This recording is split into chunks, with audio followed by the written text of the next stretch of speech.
Welcome to the Daily Bible for Kids podcast. The day is April the 23rd. My name is Hunter, and we are reading through the Bible. That's something we do every day. We take time in God's Word.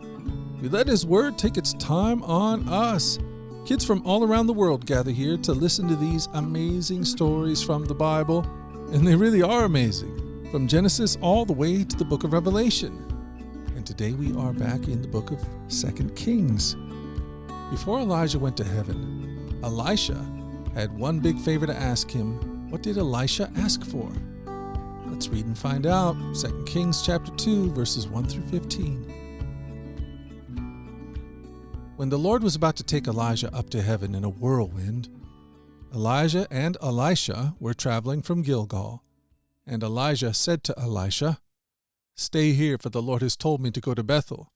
But Elisha replied, "As surely as the Lord lives, and you yourself live, I will never leave you." So they went down together to Bethel.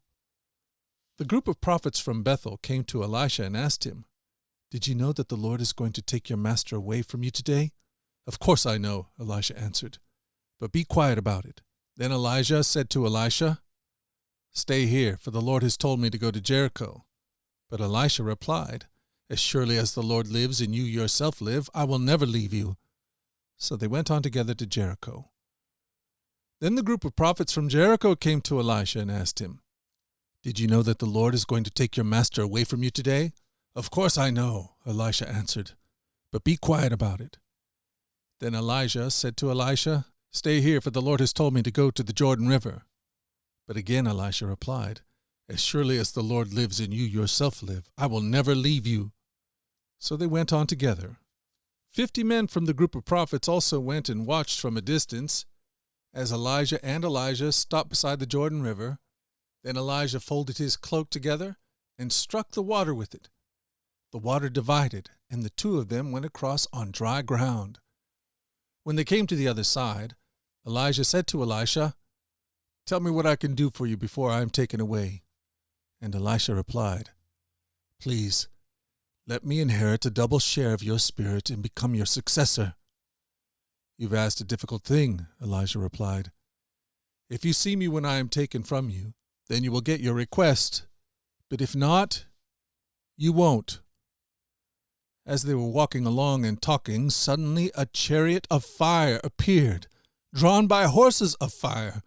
It drove between the two men, separating them, and Elijah was carried by a whirlwind into heaven.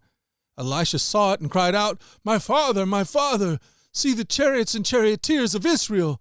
And as they disappeared from sight, Elisha tore his clothes in distress. Elisha picked up Elijah's cloak, which had fallen when he was taken up. Then Elisha returned to the bank of the Jordan River. He struck the water with Elijah's cloak and cried out, "Where is the Lord, the God of Elijah?" Then the river divided, and Elisha went across. When the group of prophets from Jericho saw from a distance what had happened, they exclaimed, "Elijah's spirit rests upon Elisha." And they went to meet him and bowed to the ground before him. What a story! Elisha's request was big. He wanted to be the next prophet of Israel, just like Elijah. And only God could grant that request.